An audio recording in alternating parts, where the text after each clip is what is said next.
हमें अपनी सहज मार्ग पद्धति के गुरुओं के बारे में बताइए। हमारी पद्धति के आदि गुरु उत्तर प्रदेश में स्थित फतेहगढ़ नामक स्थान के रहने वाले थे। उनका नाम श्री रामचंद्र जी महाराज था, जिन्हें प्यार से लोग लाला जी महाराज कहा करते थे। उन्होंने प्राणाहुति की प्राचीन विधि की खोज की, जिसके द्वारा गुरु शिष्य के हृदय की मलिनताओं को दूर करके उसके आध्यात्मिक विकास के लिए उसमें आध्यात्मिक शक्ति का संप्रेषण करता है। उनके शिष्यों की एक छोटी सी संख्या थी। वे फतेहगढ़ की कलेक्ट्रेट में काम करते थे। उनकी आमदनी कम थी, जिसमें उन्हें अपने पूरे परिवार का भरण पोषण करना पड़ता था। दूसरे शब्दों में उनका भौतिक जीवन एक सामान्य व्यक्ति की तरह था। हमारी पद्धति के दूसरे गुरु श्री रामचंद्र जी महाराज उत्तर प्रदेश में ही स्थित शाहजहांपुर नामक स्थान के रहने वाले थे।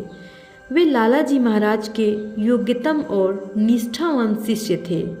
लाला जी ने उन्हें अपना उत्तराधिकारी बनाया। उनका जीवन भी सांसारिक कष्टों और अपने साथियों के प्रति उच्च कोटि के त्याग से परिपूर्ण था।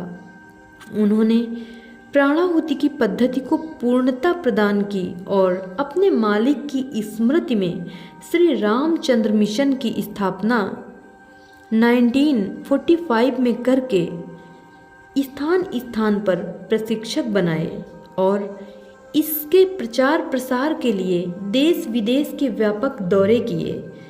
उनके परिश्रम से उनके जीवन काल में मिशन का तेजी से विकास हुआ।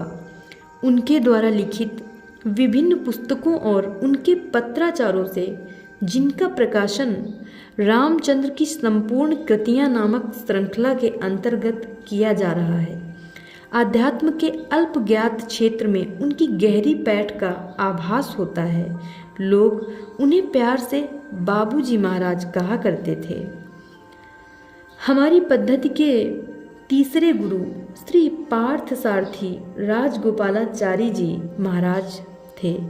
उनका जन्म 24 जुलाई 1927 को मद्रास से 30 मील उत्तर वयालुर नामक गांव में हुआ। 1964 में शाहजहांपुर के श्री रामचंद्र जी महाराज के संपर्क में आए और उनके निकट सहयोगी बने और 1983 में उनकी महासमाधि के पश्चात उनके आध्यात्मिक प्रतिनिधि और मिशन के अध्यक्ष हुए। वे तमिलनाडु के एक प्राइवेट कंपनी समूह के अवकाश प्राप्त कार्यपालक निदेशक रहे हैं। वे मिशन के अत्यंत सक्रिय और प्रभावी महासचिव रहे हैं। मिशन के संगठनात्मक ढांचे को मजबूत बनाने में और इसके साहित्य के प्रकाशन में इनका महत्वपूर्ण योगदान रहा है।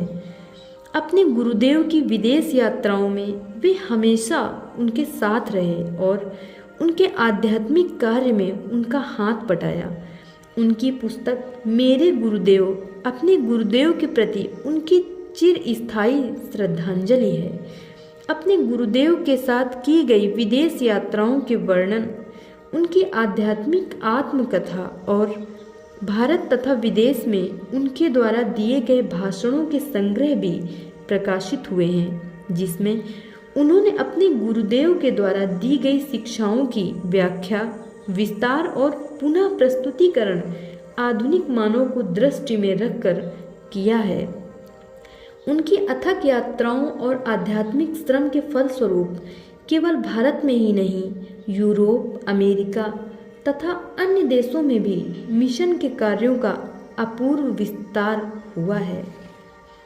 और हमारी पद्धति के चौथे गुरु हमारे पूज्य दाजी हैं, जिसे कौन नहीं जानता, हर कोई जानता है। सहज मार्ग पद्धति में ऐसा विशेष और विलक्षण क्या है जो इसे अन्य पद्धतियों से अलग करता है?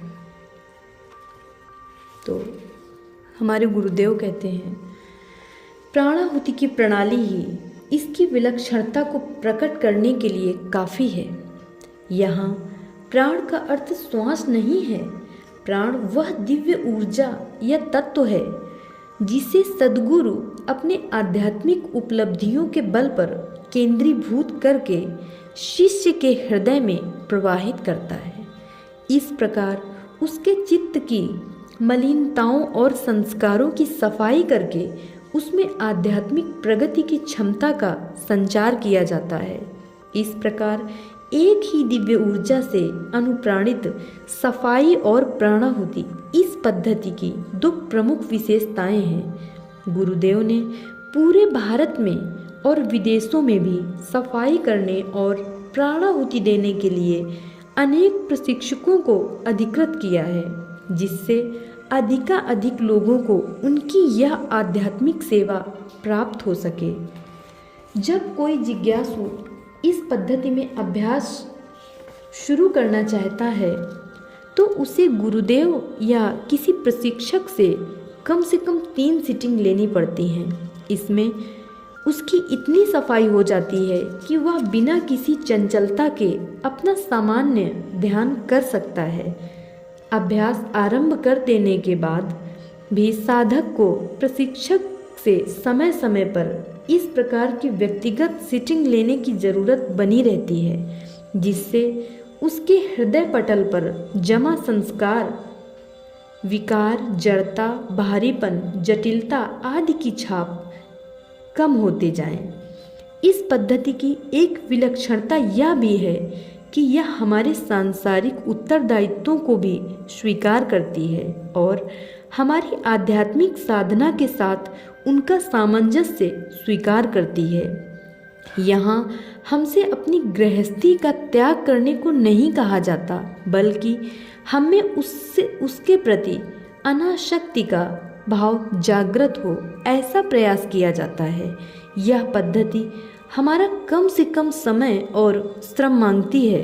इसे आज के मनुष्य और गृहस्थों को ध्यान में रखकर ही बनाया गया है।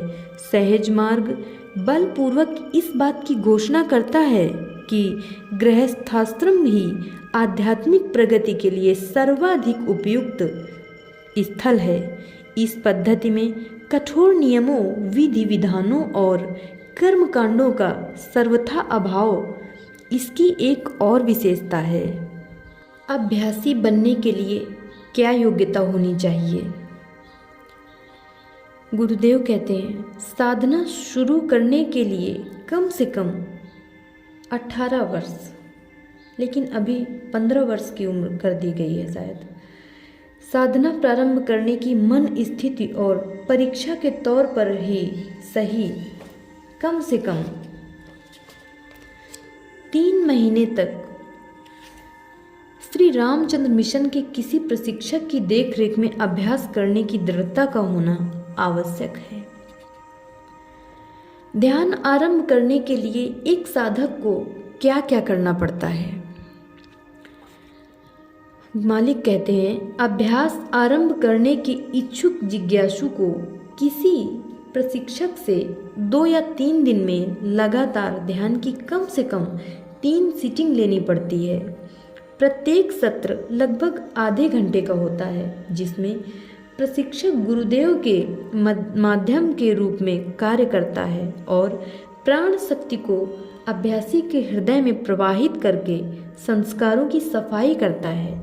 इससे अभ्यासी के मन में हल्कापन आता है और स्वतः ध्यान करने के योग्य बन जाता है। लेकिन इसके बाद भी उसे प्रशिक्षक की सलाह के अनुसार समय समय पर सीटिंग लेते रहना चाहिए। हमारे भीतर संस्कारों की ठोसता की अनेक परतें जमा हैं, इसलिए सफाई की यह प्रक्रिया कभी समाप्त नहीं होती। व्यक्तिगत या सामूहिक सीटिंग में गुरुदेव या प्रशिक्षक के द्वारा बार बार सफाई की जाती है, जिससे अभ्यासी का हृदय निरंतर खाली होता जाता है और उसमें दिव्यता भरती जाती है। अभ्यासी इसलिए विस्तार और सूक्ष्मता की अनुभूति के साथ साथ अपने भीतर आए बदलाव का एहसास भी करता रहता है। एक अभ्यासी के लिए निर्धारित दैनिक अभ्यास क्या है? अभ्यास के 3 अंग हैं। मालिक कहते हैं, सुबह का ध्यान, शाम की सफाई, सोते समय प्रार्थना पर ध्यान।